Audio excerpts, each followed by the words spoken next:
Hello everyone, welcome to Joy of Learning English.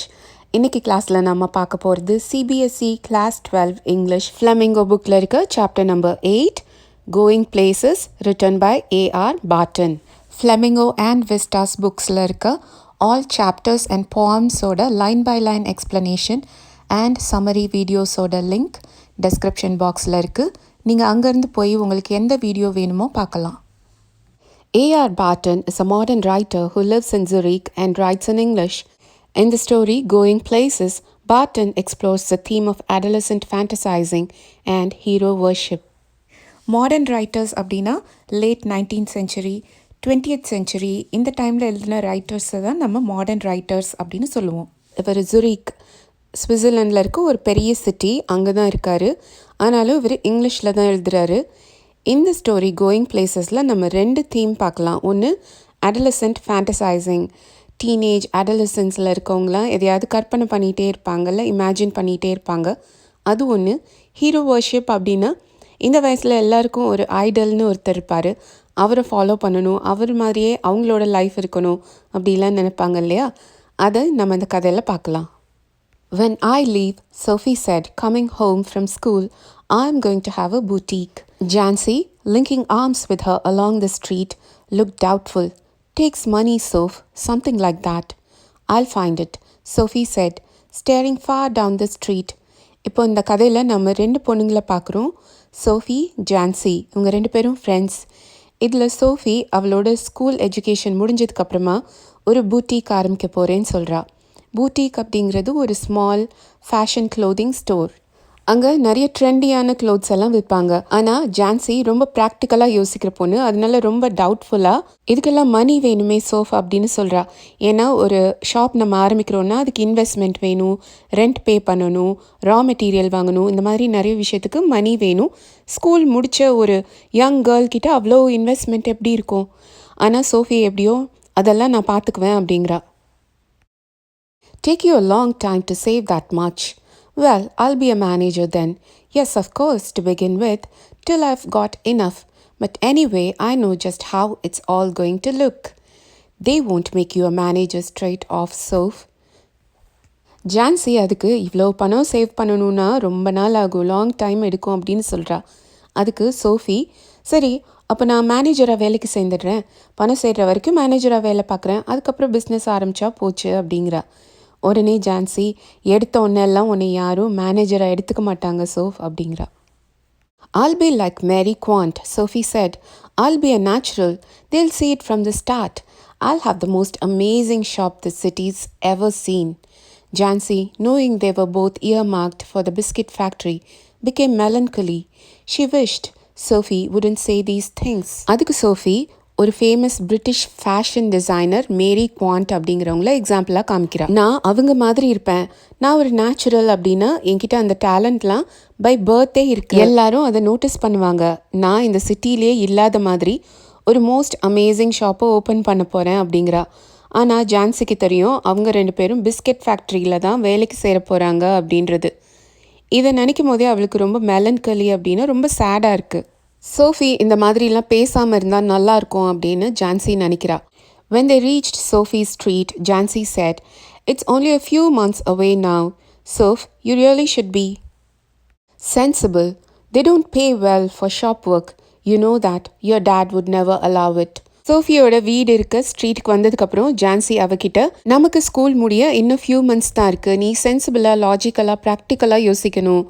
நீ ஷாப்பில் போய் ஒர்க் பண்ணினா உனக்கு நல்ல பே கிடைக்காது, உன்னோட அப்பா நீ ஒரு ஷாப்பில் ஒர்க் பண்ணுறத அலோவ் பண்ண மாட்டாரு அப்படின்னு சொல்கிறா. Or an actress. Now there's real money in that. Yes, and I could maybe have the boutique on the side. Actresses don't work full time, do they? Anyway, that or a fashion designer. You know, something a bit sophisticated. Shop உடனே open பண்ண முடியாதுன்னா actress ஆகிடலாம், அதில் நிறைய பணம் கிடைக்கும் இல்லையா. அப்புறம் சைட் பிஸ்னஸ் மாதிரி ஒரு புட்டிக் கூட ஓப்பன் பண்ணலாம். ஆக்ட்ரஸஸ்லாம் ஃபுல் டைம் ஒர்க் பண்ணிகிட்டேவா இருப்பாங்க, டே ஃபுல்லாக ஒர்க் பண்ணுறாங்க, மற்ற டைமில் இந்த புட்டிக் ரன் பண்ணலாம்ல. இல்லைனா ஒரு ஃபேஷன் டிசைனர் ஆகிடலாம். என்ன பண்ணாலும் ரொம்ப சஃபிஸ்டிகேட்டடாக தான் இருக்கணும். சஃபிஸ்டிகேட்டட் அப்படின்னா ரொம்ப டிக்னிஃபைடாக நம்மளோட பிஹேவியர்லேயே ஒரு கல்ச்சர், ஒரு ஃபேஷன்லாம் தெரிகிற மாதிரி நடந்துக்கிறது. And she turned in through the open street door, leaving Jancy standing in the rain. If ever I come into money, I'll buy a boutique. இப்படி சொல்லிட்டு அவ கதவை திறந்துட்டு உள்ள போயிடுறா. அவ மட்டும்தான் வீட்டுக்குள்ள போறா. ஜான்சி வெளியில மழையில தான் நின்றுட்டு இருக்கா. அவ வீட்டுக்குள்ள போகும்போதே எனக்கு பணம் வந்துச்சுன்னா நான் கண்டிப்பா புட்டிக் வாங்குவேன்னு சொல்லிட்டே போறா. Ha! If you ever come into money, if you ever come into money, you will buy us a blessed decent house to live in. Thank you very much. Sophie's father was scooping shepherd's pie into his mouth as hard as he could go, his plump face still grimy and sweat marked from the day. அவ அதை சொல்லிட்டு உள்ள போறா. இதுக்கு பதில் யார் சொல்றான்னா சோஃபியோட அப்பா சொல்றாரு. அவர் என்ன சொல்றாருன்னா, உன்கிட்ட எனக்காவது பணம் வந்துச்சுன்னா நம்மெல்லாம் வாழ்றதுக்கு ஒரு டீசெண்டான ஒரு ஹவுஸ் தான் நீ வாங்கணும், அதை தான் நீ செய்ய போற, அதுக்கு இப்போவே தேங்க்ஸ் அப்படின்னு சொல்றாரு. சோஃபியோட அப்பா வீட்டில் உட்காந்து சாப்பிட்டுட்டு இருக்காரு. ஷெப்பர்ட்ஸ் பையை எடுத்து அவரோட வாயில் நல்லா திணிச்சிட்டு இருக்காரு. அவரோட ஃபேஸ் பார்த்தா கிரைமினா டர்ட்டி, ஒரு மாதிரி பிசு பிசுன்னு ஸ்வெட், ஒரே வேர்வையாக இருக்குது. ஏன்னா அவர் அன்றைக்கி ஃபுல்லாக ரொம்ப ஹார்ட் ஒர்க் பண்ணிட்டு வந்திருக்காரு. அது அவரோட ஃபேஸில் தெரியுது. She thinks money grows on trees, don't she, Dad? Said little Derek, hanging on the back of his father's chair. Their mother sighed. இப்போ நம்ம ஒரு புது கேரக்டர் பார்க்குறோம், டேரக். இது சோஃபியோட தம்பி. அவன் என்ன சொல்கிறான்னா, சோஃபி பணம் மரத்தில் காக்கிதுன்னு நினைக்கிறா அப்படின்னு சொல்கிறான். இதை கேட்டு அவங்க அம்மா சை பண்ணுறாங்க, பெருமூச்சு விடுறாங்க. Sophie watched her back stooped over the sink and wondered at the incongruity of the delicate bow which fastened her apron strings. The delicate seeming bow and the crooked back. The evening had already blackened in the windows and the small room was steamy from the stove and cluttered with a heavy-breathing man in his vest at the table and the dirty washing piled up in the corner. Sophie felt a tightening in her throat. She went to look for her brother Jeff. இப்போ Sophie அவங்க அம்மாவை பார்க்குறா. அவங்க அம்மா sink பக்கமாக திரும்பி குனிஞ்சிருக்காங்க. அவங்க ஒரு ஏப்ரன் போட்டிருக்காங்க. அந்த ஏப்ரனை ஸ்ட்ரிங்ஸ் கயரை வச்சு கட்டியிருக்காங்க. அந்த கட்டினது ஒரு போ மாதிரி இருக்குது. அது ரொம்ப டெலிகேட் போ அப்படின்னா ரொம்ப டைட்டாலாம் கட்டலை. அவங்க அம்மா குனிஞ்சு வேலை பார்த்துட்ருக்காங்க. ஸோ இந்த டெலிகேட் சேமிங் போவையும் அவங்க அம்மாவோட குரூக்கட் பேக் வளைஞ்ச முதுகையும் அவள் பார்க்குறா. அங்கே இருக்க ஜன்னல் வழியாக பார்த்தா வெளியில் இருட்ட ஆரம்பிச்சிட்டது தெரியுது. அது ஒரு சின்ன ரூம். அங்கே ஒரு ஸ்டோவ் இருக்குது. அதுலேருந்து வர்ற புகை ஆவியில் அந்த ரூமே ரொம்ப ஸ்டீமியாக இருக்குது. அந்த சின்ன ரூமில் நிறைய பேர் இருக்காங்க. அவங்க அப்பாவும் அந்த டேபிளில் உட்காந்துருக்கார் இல்லையா, அவரோட பிரெத் பார்த்திங்கன்னா ரொம்ப ஹெவியாக இருக்குது. ஒரு வெஸ்ட் போட்டுட்டு உட்காந்துருக்காரு. விளக்க வேண்டிய பாத்திரம்லாம் ஒரு பக்கம் குவிஞ்சு போய் கிடக்கு. இதெல்லாம் பார்த்தோன்னே சோஃபியோட த்ரோட்டில் ஒரு டைட்னிங் இருக்க மாதிரி இருக்குது. அவளோட பிரதர் ஜெஃப் எங்கே இருக்கான்னு தேடுறா. ஏற்கனவே ஒரு பிரதர் டேரக் அங்கே தான் இருக்கான். இப்போ இன்னொரு பிரதர் ஜெஃப்ரி தான் அதை சொல்லணுது. GEO இருந்தால் கூட இதை ஜாஃப்னு ப்ரொனவுன்ஸ் பண்ணக்கூடாது, இது ஜெஃப் தான். He was kneeling on the floor in the next room, tinkering with a part of his motorcycle over some newspapers spread on the carpet. He was 3 years out of school, an apprentice mechanic, traveling to his work each day to the far side of the city. அவள் ஜெஃபை தேடி பக்கத்தில் இருக்க ரூமுக்கு போகிறா. அங்கே Jeff carpet மேலே ஒரு news பேப்பரை விரித்து அது மேலே மோட்டார் சைக்கிள் பார்ட்ஸ் எல்லாம் போட்டு டிங்கரிங் ரிப்பேர் வேலை ஏதோ பார்த்துட்ருக்கான். ஜெஃப் வந்து ஸ்கூலை விட்டு நின்று 3 வருஷம் ஆச்சு. இப்போ அவன் ஒரு அப்ரெண்டிஸ் மெக்கானிக்காக வேலை பார்த்துட்ருக்கான். அவன் வேலை பார்க்குறதுக்கு தினமும் சிட்டியோட வேறு ஒரு எண்டுக்கு ட்ராவல் பண்ணி போகணும். He was almost grown up now and she suspected areas of his life about which she knew nothing, about which he never spoke. He said little at all, ever voluntarily. Words had to be prized out of him like stones out of the ground. And she was jealous of his silence. இப்போ அவன் நல்லா வளர்ந்துட்டான். அவனோட லைஃப்பில் சில areas பற்றி அவளுக்கு கொஞ்சம் doubt இருக்குது, கொஞ்சம் சஸ்பெக்ட் பண்ணுறா. அவளுக்கு அதை பற்றிலாம் பெருசாக எதுவும் தெரியாது. ஏன்னா அவன் அதை பற்றியெல்லாம் பேசுகிறதே கிடையாது. எப்போயாவது அவன்கிட்ட இருந்து விஷயத்தை வாங்கணும் அப்படின்னா எப்படி ஒரு கிரவுண்ட்லேருந்து நம்ம ஒரு ஸ்டோனை தோண்டி எடுப்போமோ அந்த மாதிரி ஒரு வேர்டாக அவன்கிட்ட இருந்து வாங்கணும். அவனா வாலண்ட்ரியாக அவனே எதையுமே சொல்ல மாட்டான், எல்லாமே அவன்கிட்ட இருந்து வாங்கணும். இவ எப்போவுமே பேசிகிட்டே இருக்க டைப் இல்லையா, அவன் எப்போவுமே அமைதியாக இருக்கான், சைலண்ட்டாக இருக்கான். அதை பார்த்து இவளுக்கு கொஞ்சம் ஜெலஸாக கூட இருக்குது. When he wasn't speaking, it was as though he was away somewhere, out there in the world, in those places she had never been, whether they were only the outlying districts of the city or places beyond in the surrounding country. Who knew? They attained a special fascination simply because they were unknown to her and remained out of her reach.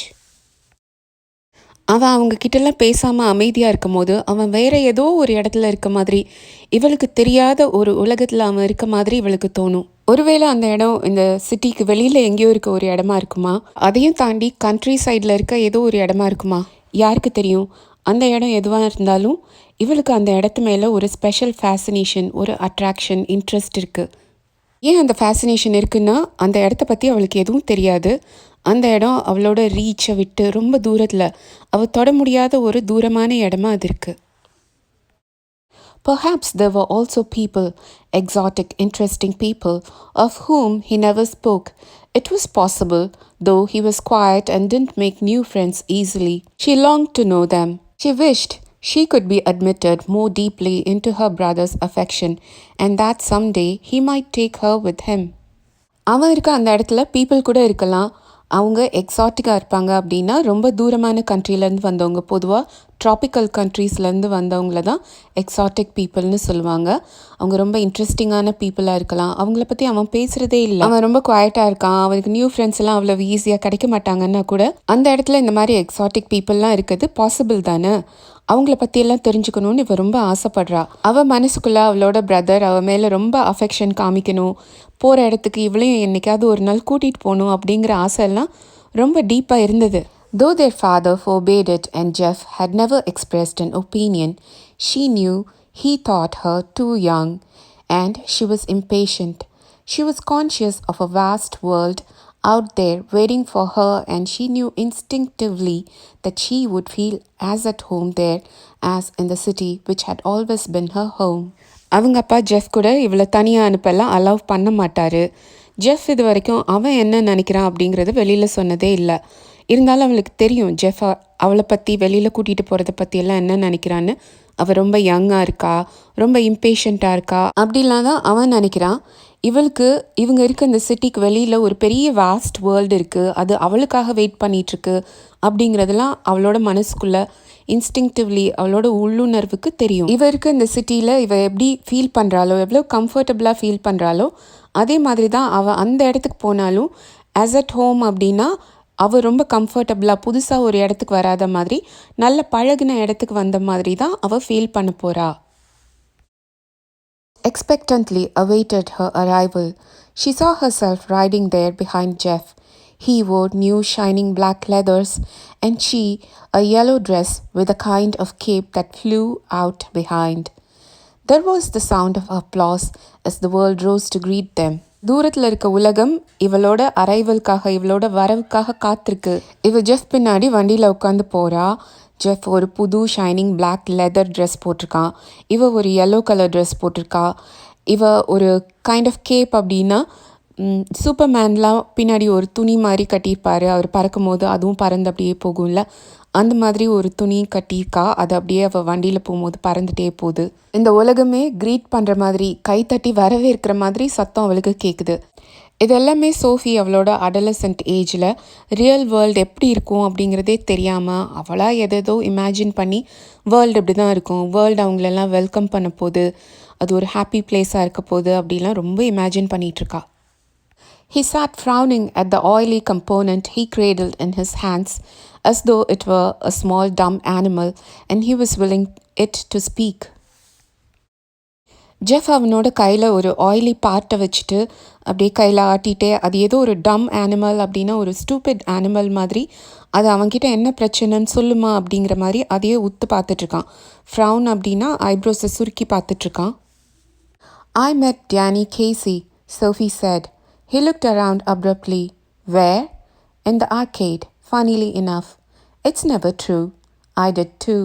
You told Dad? உள்ளே வந்தோடனே Jeff கிட்டாவை நான் Danny கேசியை meet பண்ணேன்னு சொல்கிறா. Danny கேசி ஒரு young football player, Ireland அப்படின்ற கண்ட்ரியை சேர்ந்தவன். அது போக யுனைடெட் அப்படிங்கிற ஒரு டீமுக்காக அவன் விளாண்டுட்ருக்கான். ரொம்ப ஃபேமஸான ஒரு ஆள், அவனை மீட் பண்ணேன் அப்படின்னு சொல்கிறா. எங்கே மீட் பண்ண அப்படின்னு ஜெஃப் வேகமாக கேட்குறான். ஆர்கேடில் அப்படின்னு சொல்கிறான். ஆர்கேட் அப்படிங்கிறது ஒரு கர்வ் மாதிரி இருக்க பில்டிங் ஸ்ட்ரக்சர். ஆர்கேட் அப்படிங்கிறது இங்கே ஒரு ஷாப்பிங் காம்ப்ளெக்ஸ்ன்னு நம்ம எடுத்துக்கலாம். அவன் இது உண்மையாகவே இருக்க முடியாதுன்னு சொல்கிறான். இவளும் இது நம்ப முடியாத விஷயம்னு தான் நானும் நினச்சேன் அப்படிங்கிறா. நீ அப்பா கிட்ட சொன்னியா அப்படின்னு கேட்குறான். She shook her head, chastened at his unawareness that he was always the first to share her secrets. I don't believe it. There, I was looking at the clothes in Roy's window when someone came and stood beside me, and I looked around, and who should it be but Danny Casey. அவள் என்னன்னாலும் Jeff கிட்ட தான் வந்து சொல்லுவா. அவன்கிட்ட தான் அவளோட சீக்ரெட்டெல்லாம் first share பண்ணுவா. ஆனால் இந்த விஷயம் இவனுக்கு புரிஞ்சதே கிடையாது. அது அப்படி யோசிக்கும் போதே தலையை ஷுக் பண்ணுறா அவன் இதை நான் நம்பவே மாட்டேன் அப்படிங்கிறான். அவள் இன்னும் அப்படி சொல்லிகிட்டே இருக்கா. ராய்ஸ் அப்படிங்கிற கடையோட விண்டோ, பெரிய ஷாப்ஸுக்கு வெளியிலலாம் விண்டோ இருக்கும்ல, அதில் வந்து டிஸ்பிளே க்ளோத்ஸ் எல்லாம் போட்டிருப்பாங்க. அதை நான் பார்த்துட்டு இருந்தேன். அப்போ யாரோ என் பக்கத்தில் வந்து நின்னாங்க. யாருன்னு திரும்பி பார்த்தா அது டேனி கேசி அப்படின்னு சொல்கிறா. All right, what does he look like? Oh, come on, you know what he looks like. Close to, I mean. Well, he has green eyes, gentle eyes. He is not so tall as you would think. She wondered if she should say about his teeth, but decided against it. உடனே Jeff அவன் பார்க்குறதுக்கு எப்படி இருந்தான் அப்படின்னு கேட்குறான். அதுக்கு Sophie, அவன் பார்க்குறதுக்கு எப்படி இருப்பானோ உனக்கு தான் ஏற்கனவே தெரியுமே அப்படிங்கிறா. அதாவது நேரில் பார்க்குறதுக்கு, பக்கத்தில் பார்க்குறதுக்கு அவன் எப்படி இருப்பான்? அவனோட கண் க்ரீன் கலரில் இருக்கும், ரொம்ப ஜென்டிலாக இருக்கும். அவன் நீ நினைக்கிற அளவுக்கு ரொம்ப டால்லாம் கிடையாது, நார்மல் ஹைட்டு தான். அதுக்கப்புறம் அவனோட டீத் பற்றி ஏதாவது சொல்லலாமான்னு நினைக்கிறா. அப்புறம் அதை பற்றி சொல்ல வேணான்னு முடிவு பண்ணிடுறா. Their father had watched when he came in, and his face and arms were shiny and pink, and he smelled of soap. He switched on the television, tossed one of little Derek's shoes from his chair onto the sofa, and sat down with a grunt. அப்போ அவங்க அப்பா உள்ளே வர்றாரு. அவர் பார்க்க டர்ட்டியாக இருந்தார்ல, இப்போ நல்லா wash பண்ணிட்டாரு. அவரோட ஃபேஸ், ஆர்ம்ஸ், கையெல்லாம் நல்லா சுத்தமாக ஷைனியாக பிங்க் கலரில் இருக்குது. அவர் மேலே நல்ல சோப் வாசம் வருது. அவர் டிவியை ஆன் பண்ணுறாரு. அவர் சேரில் உட்காரலாம் அப்படின்னு பார்க்கும்போது அங்கே டேரக்கோட ஒரு ஷூ அந்த சேர் மேலே இருக்குது. அதை தூக்கி கோவமாக சோஃபா மேலே எரிஞ்சிடுறாரு. சோஃபாவில் உட்காரும் போது ஒரு சவுண்டு கொடுத்துட்டே உட்கார்றாரு. கிரண்ட் அப்படிங்கிறது ஒரு அனிமலோட சவுண்ட், அதுவும் ஸ்பெசிஃபிக்காக பிக்கோட sound. Sophie met Danny Casey, Jeff said. Sophie wriggled where she was sitting at the table. Her father turned his head on his thick neck to look at her. His expression was one of disdain. அவங்க அப்பா கிட்ட Sophie இன்னைக்கு Danny கேசியை பார்த்தாலாம் அப்படின்னு சொல்கிறான். இதை கேட்டோன்னு Sophie ரிகிள்ட் out அப்படின்னா நெளிய ஆரம்பிக்கிறா.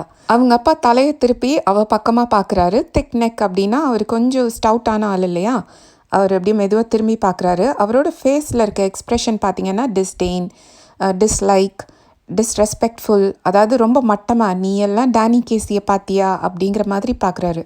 It's true, Jeff set. உண்மைதான். I once knew a man who had known Tom Finney, his father said reverently to the television. But that was a long time ago.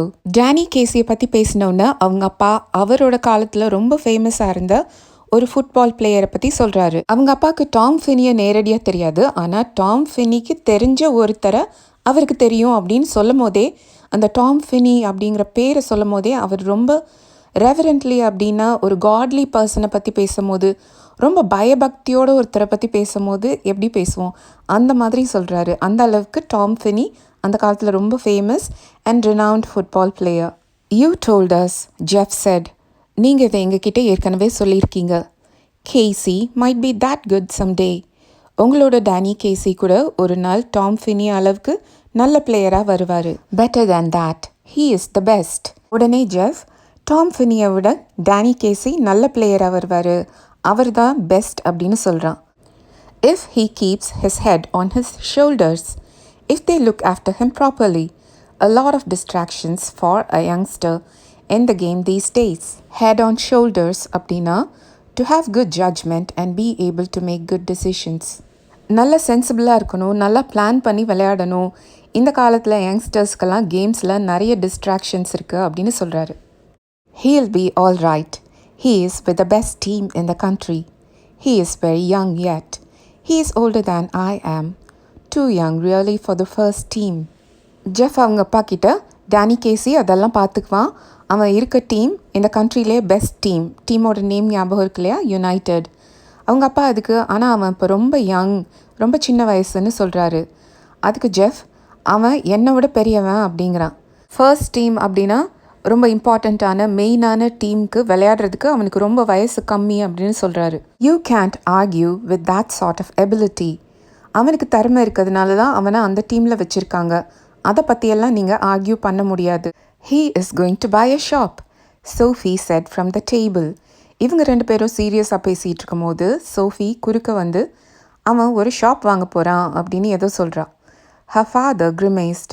Where did you hear that? அவங்க அப்பா அவளை பார்த்து, இதை நீ எங்கே கேட்டா அப்படிங்கிறாரு. கிரிமேஸ்ட் அப்படின்னா அவர் கேட்கும் போதே அவரோட ஃபேஸில் ஒரு டிஸ்கஸ்ட் தெரியுது. அதாவது அவருக்கு இந்த விஷயம் கேட்குறதுக்கே பிடிக்கல அப்படிங்கிற மாதிரி ஒரு ஃபேஷியல் எக்ஸ்ப்ரெஷனோடு அவர் கேட்குறாரு. He told me so. He muttered something inaudible and dragged himself round in his chair. This another of your wild stories. She met him in the arcade. Jeff said and told him how it had been. அதுக்கு Sophie, Danny கேசியே என்கிட்ட நேராக சொன்னா அப்படிங்கிறா.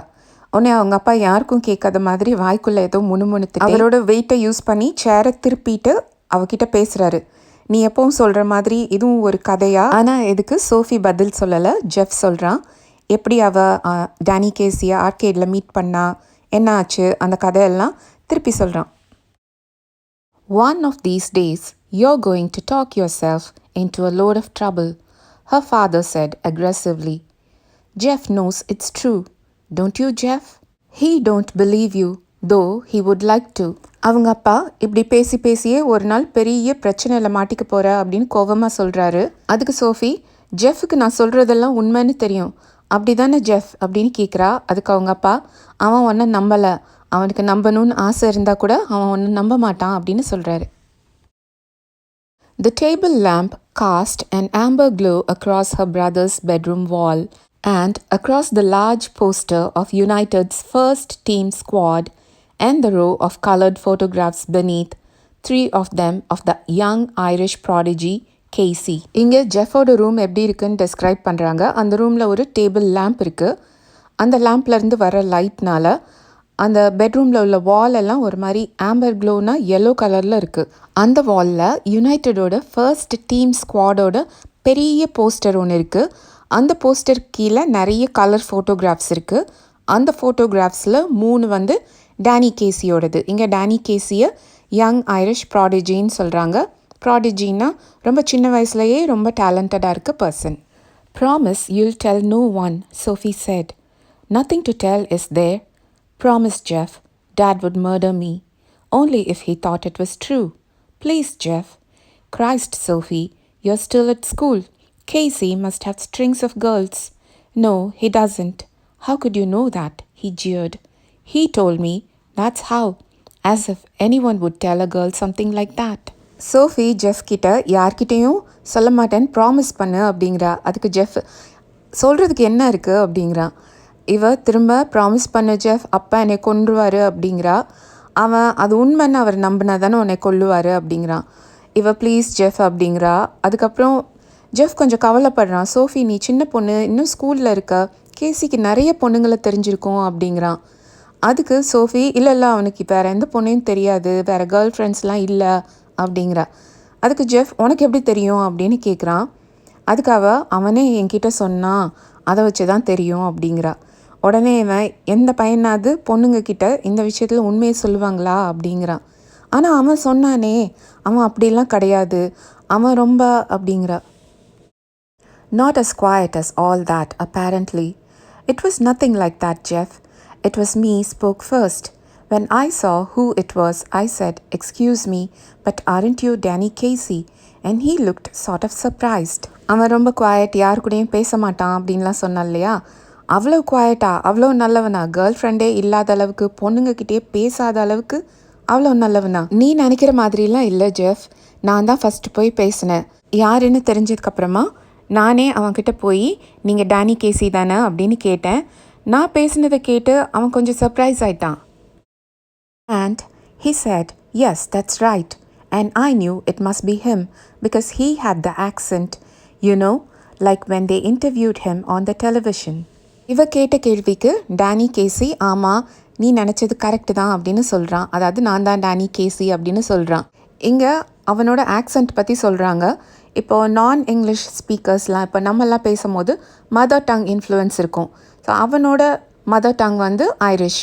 So அவன் English பேசும்போது அந்த Irish accent கொஞ்சம் அவனோட இங்கிலீஷில் வரும் இல்லையா? ஸோ டிவியில் இவங்க நிறைய தடவை அவனோட இன்டர்வியூ கேட்டிருக்காங்க.